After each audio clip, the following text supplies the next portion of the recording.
Hello बच्चों। तो आज बहुत सारे बच्चे वेट कर रहे थे कि आज 6 जुलाई है और 6 जुलाई से नीट की काउंसलिंग बेटा स्टार्ट होनी थी।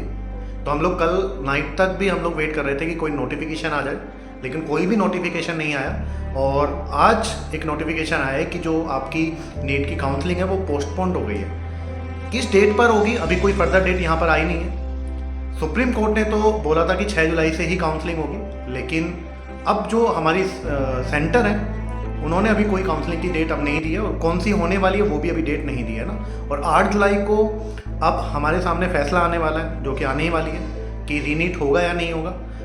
कल की अगर हम लोग बात करें तो मैंने आपको बताया था कि हमारे एजुकेशन मिनिस्ट्री की तरफ से एक एफिडेविट फाइल हुआ है कि रीनीट नहीं होना चाहिए, क्योंकि पेपर मास लेवल पर लीक नहीं हुआ।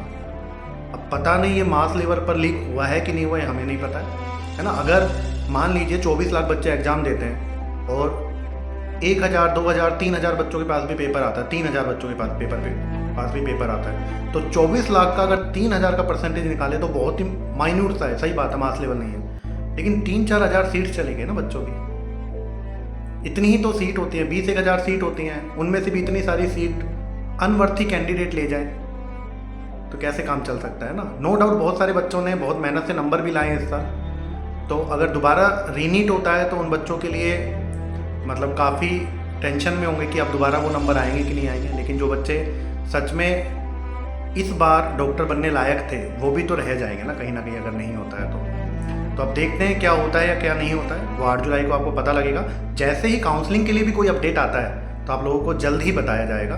और 8 तारीख को अब क्या होता है क्या नहीं होता है वो हम लोग देखते हैं। 2015 में भी सेम यही केस हुआ था, तब CBSE AIPMT करवाता था, है ना। उन्होंने भी बोला था कि कुछ बच्चों के लिए वापस से रीनीट नहीं होना चाहिए, एग्ज़ाम वापस से नहीं होना चाहिए। लेकिन उस वक्त सुप्रीम कोर्ट ने बोला था कि एक भी बच्चा अगर ऐसा सेलेक्ट हो रहा है जो कि चीटिंग से कुछ किया है जिसने, है ना, तो वो हमारे लिए सही नहीं है। तो अब देखते हैं सुप्रीम कोर्ट का फैसला क्या आता है। हम लोग पॉजिटिव होकर बैठते हैं, बाकी जो होगा वो देखा जाएगा और आपको ज़रूर जल्दी से बताया जाएगा।